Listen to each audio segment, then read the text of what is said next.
magaalaa Sabbataa jiraatti, ani Burraayyuun jiraadha. Walumaa galleet maatiitti illee jaarsa erginee jechuudha. Gaa'illi kun baasiin amma baasnu kun baay'ee ulfaataadha waan ta'eef haalli yeroon jirullee baay'ee ulfaataadha. Waan cidha nama diggisiisu miti jennee yoo jenne isheen garuu maatiin koo ana duwwaa eeggatu. Kanaafuu cidha malee si eegumuu hin danda'u. Jettee diddee beekte. Wanta boru gaabbuu hin dandeenye tokko narraa fudhamaa rakkoon hin jiru jedhee baay'een jaaladha dhugaadhaaf.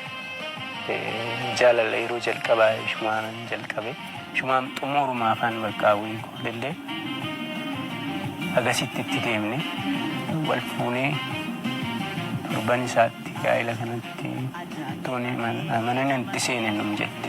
Torbee wal fuutanitti. Torbee wal fuunetti jechuudha. Baay'een gadde dhugaadhaaf.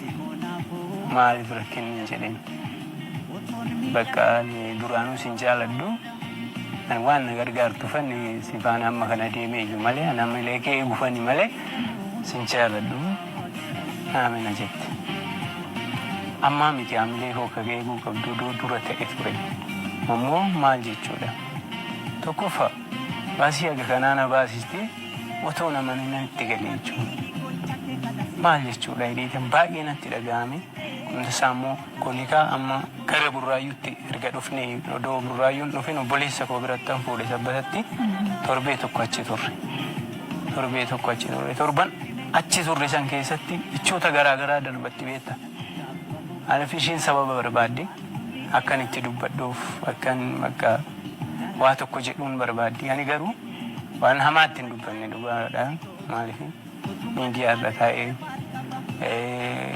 wannan taane dubbachuun gaarii miti. Hamaatti hin dubbanne wantoota sana hundumaa ishiin daddarbattu sana dhaga'anii bakka. Maaliif namni tokko amala isaa isii alatti ilaaltuu fi gaafa sitti dhufu garaagara ta'uu danda'a waan ta'eef dandeessee jiraachuudha. Kana goonee gara Burraayyuu dhufnee torban isaatti jechuudha. Ijoolleen qophii asitti illee qopheessanii nu eeganii miizonni asuma Burraayyuudha. Dhufnee halkan sana galgala sana nu simatanii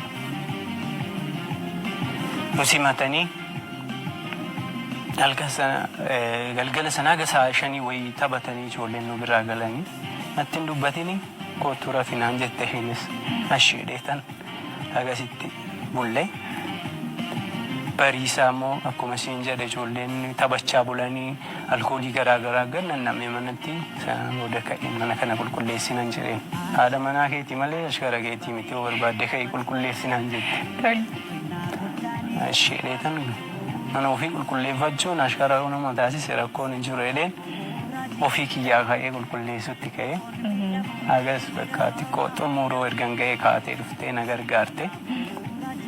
Guyyaan isaa guyyaa dilbataati gaa. Sana booda bakka ittiin dubbannee dhugaa dubbachuuf jechuudha. Gaafa ol fuunee hojjaa duraatii kaasee amma gaafa torban Sanbataatti bilbila beektee bilbilli ishii sa'aatii 12tti jalqabamu bilbiluu bakka bilbilamu sa'aatii 2tti cufama yoo irriiba fudhatee Turkii irraa hin beekan. Bakka kana isaan isin jedhuuni maaliif bakka baay'ee dhugaa bilbila kana duuba waa akka jiru immoo kumatti na beeksisa. Mee otoo haasoftu hiriyaa keetii waggaa torba wajjin turtanii hiriyuma keessatti namni wantoota baay'ee wal ilaalan tarii osoo daftanii akkuma wal bartanii wal fuutanii isheen amala haaraa fiddite amala ishee hin beektu. Isheenis waggaa turtii waggaa torbaa keessatti dadhabinati qabdu cuminati qabdu adda baastee ni hubattee yaada. Namni waggaa torba si waliin turte kun akkamittiin bultiitti seentee dursanii osoo bultiitti hin seeniin taa'anii karoora waliin baasuu wajjiniin yeroo haasoftan fuulduratti akkana godhannaa maal jennaa waan akkasii wajjiniin naasofne. Sirriitti haasofne. Yeroo sana itti amanteetti. Isheen amma kana hundumaa sirriitti itti amante nda'uumani maaliif bakka nda'u cidha sana deeggisuudhaaf bara kana doon ba'uun barbaade. Bara na baanaan ani ifatti gargar baane. Bakka ani kophaa jiraachuun natti ulfaate. Gara tokkotti dhufuun wayii. Waan jedhe ishii dhumti jechuudha. Ishiitu jedhe. Gara tokkotti dhufuun wayii jetti. rakkoon hin jiru. Anillee hawwii kooti kun hawwii bara dheeraati. Cidheetan gara cidha saniitti seenne. Mee dalagaa hojii maal hojjetta? Isheen maal hojjetti? Ani hojii dhuunfaatiin hojjedha. Isheen mana murtii keessa hojjetti aanaa sabbata hawaasi. Ani immoo hojiin koo immoo hojii mootummaan ala nan fiigaa atileetiidha. Haa ta'uyyuu garuu isa keessatti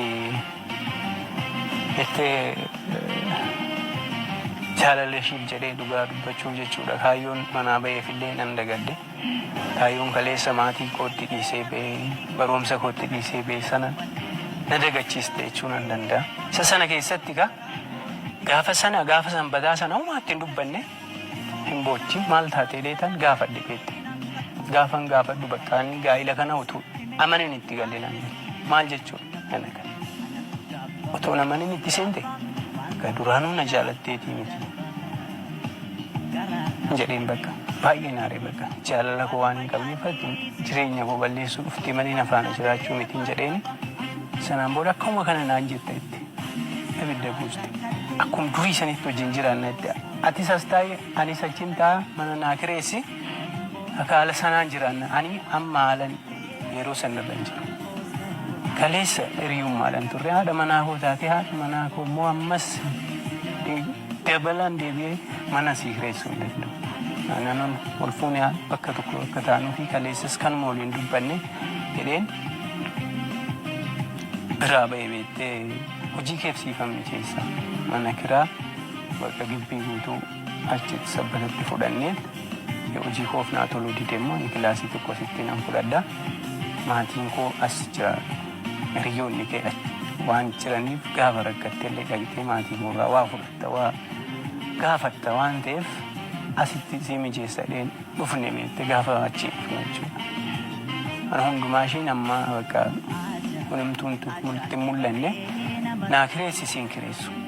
Bakka akkunumatti fuulumaa fuula ta'ee jirra. Waa odaa mana keessa jiru anuma irratti darbachuu jalqabdi. Calliseetumaan laale beekta.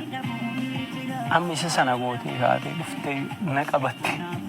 Ofirraa darbee tan kaballaadhaan gisee tokko duwwaa argutee dhugaa dubbachuu jechuudha. Asumaan gwaadattoo fiidee billaa fudhatte billaadhaan na waraante. Bakka baay'ee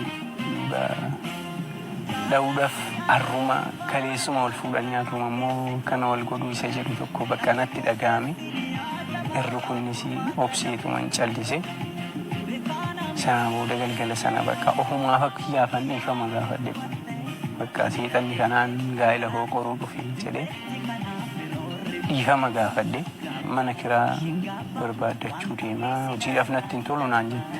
Ashiin jedheeni anillee bakka mana kilaasii gaarii fudhadhu rakkoon hin jiru jedheetan gaggeesse.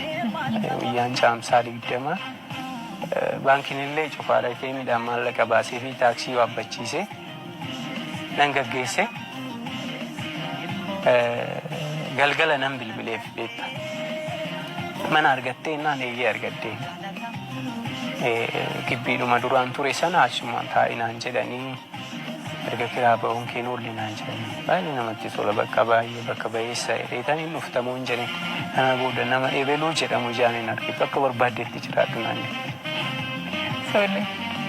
Akkasii eeyyanii jedhee.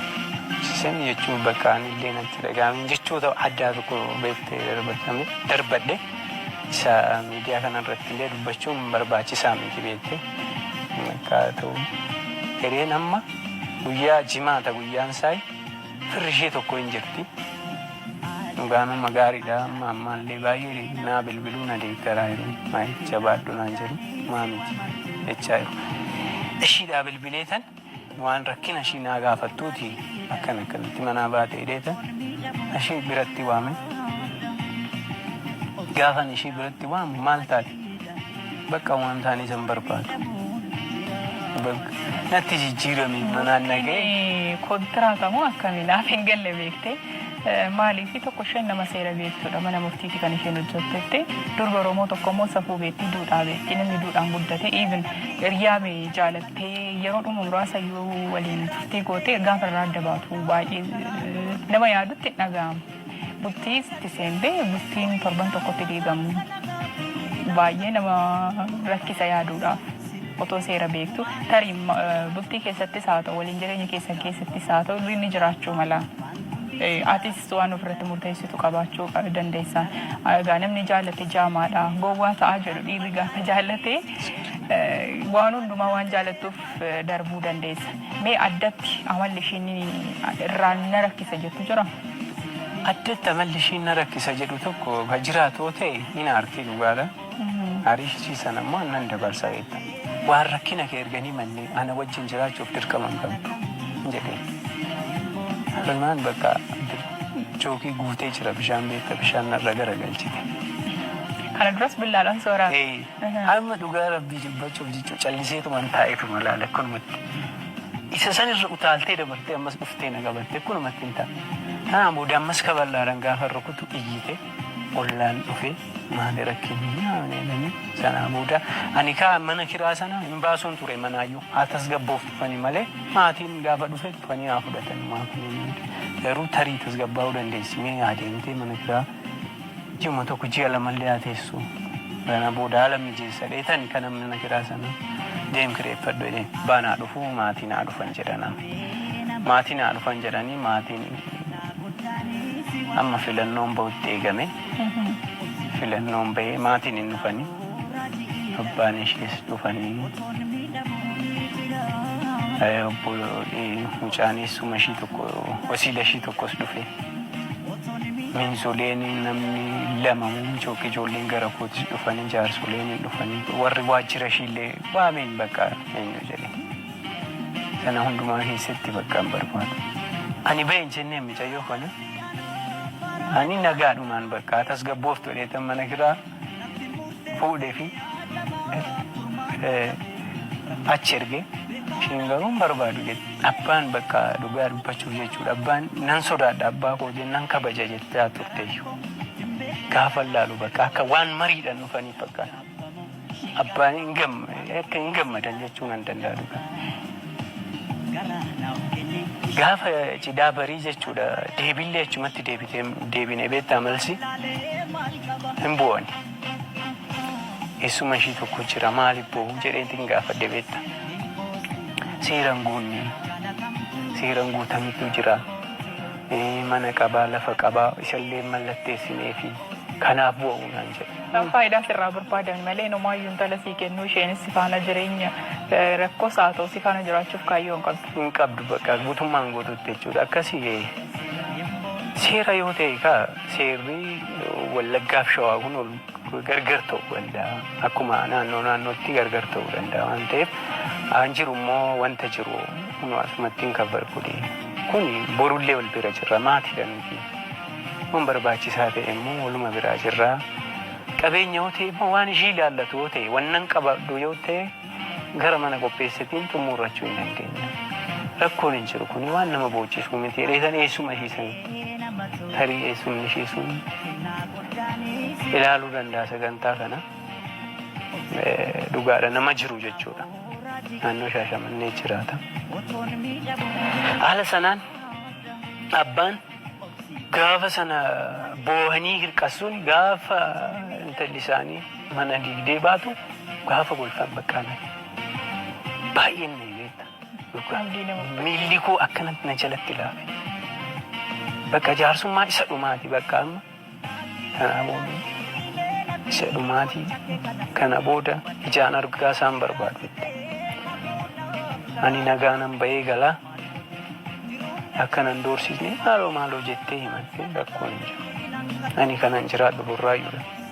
Nama kaayyoof bahee kaleessas if jedheen kaayyoo koo dagadhe. Jedheeta xumurre akka borumtiin kun hojjaa duraati waraqaa keessan waliigalteedhaan galfadhaa jedhan mana murtiitti bakka waliigalteedhaan gaa'ela diigaadha. Ishiin iddoon duraa jalqabaayyuu maal jettee hin diigwan abbaa oo barbaadu gaarii baay'oo haa ta'u. Ani immoo diiguun barbaadan jedheen bakka kana booda maaliif namni kun akkanaan taane siruma guutummaan guutuutti nama amma kana gargaartee dhiisi. Amma kana bu'aa bayii wajjin baatee dhiisi. Dhugaa dubbachuuf jechuudha. Qodaan gaafan namni hin dhabasin argatamas miti. Gaafan dhabe qodaa mana keessaa gurguree mana kiraa kaffalaa. Yeroon dhabe obboleessa kootiin maalan jiraan beektaa. Na dhukkubee amma kana maallaqa amma kana na barbaachisaa na ergin jiraan. Garuu nan dhukkubne balaa ishiif jechuudha. Ishiin hin rakkatinidha. Isarraa fuudheen ishiif mana kiraa kaffalaa. Baay'ee ulfaata. Maaliif ati nama jaalatte tokkootiif maallaqa isaa ta'uu deeggarsa isaa ta'uu lubbuu keeyyuun kennitaaf. Ati inni guddaan maalni jaalala dhugaa ishee jaalattee akka waa isheetti hin hir'anne gochaateedha kana turte. Isheen immoo waan nati yeroo tokko maaltu jira. Gaafati waan hundumaa guutuu deemtu akka waan maallaqaan jettee fa'aati namoonni fudhatanis jiru. Shamarran akkasitti fudhatanii jiru. Gatii immoo ati kaffalaafii jirtu. Harsaatii kaffalaafii jirtu immoo baranii jaalala dhugaa siif kennanis jiru. Amma kun ishee bira maaltu jira? Faayidaadha. Jireenya ishee keessatti siin bara dheereffatte malee fedhii keessa akka hin qabne fi waliin gaa'ela jiraachuu akka hin qabne beekamaadha. Daawwattoonni keenyas kana murteessuu ni danda'u. Egaa otoo kaasne waan baay'eedha kan nuti kaasne yeroon keenyas deemaatiidha kan jiru. Mee amma haalati irra jirtu. Isheenis haalli irra jirtan maal fakkaata? Ani amma haalli irra jiru kaffalannaa ta'u jireenyi kun amma nagaadha. Jaalalli kun garba nama taasisa yeroo tokko. Ba'aa guddaan narraa bu'ee jechuun an danda'ama. Nagaan qaba. Haala ishiin beeku amma. Waliin bilbila ishees tokko isaanii bakka maatii isaanii kan jedhamu nama tokkoof illee bilbilu. Jireenyi koo nagaadha ammoo tasgabbaa'in hojii koo hojjechaa jira. Asumaan carraa kanatti fayyadamee namoota nan galateeffachuu barbaadu dhugaa dubbachuudhaaf jechuudha. Maatii koo baay'ee guddaa galatoomaa hin jiraan. Cidha sanii kaasee amma sadarkaa amma kanaatti na jajjabeessanii keessumaa obboleessa koo baay'ee guddaa galatoomii isin jaaladhan jiraani. Firmaan keessan kan walii mallatteessan hunduu gargarcitee dhaabbata. Amma lakkee dhaabbanne amma fulbaanaa guyyaa 24tti nu beellamanii gaafa sana bakka kanii adda jiru. Abbaan murtii illee yoo agasitti ka qalbii jijjiirrattu ta'e qalbii jijjiirrattaatti walitti deebi'aadhani. Ani immoo garuu ishii wajjin jiraachuuf kana booda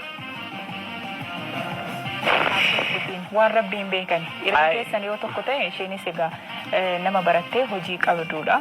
Keessaayyuu immoo nama waa'ee seeraa beektuudha.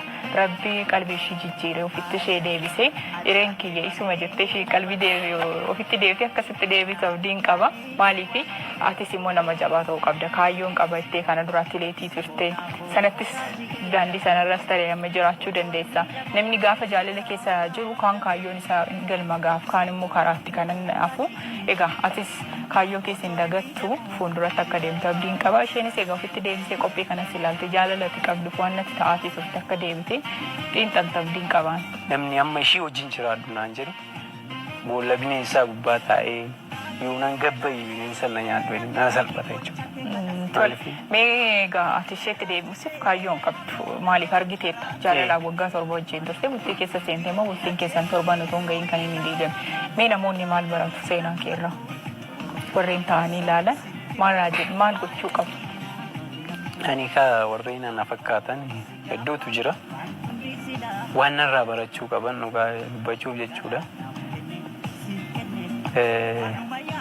Namni hiriga nama rabbisii murteessedha kan jiraattu.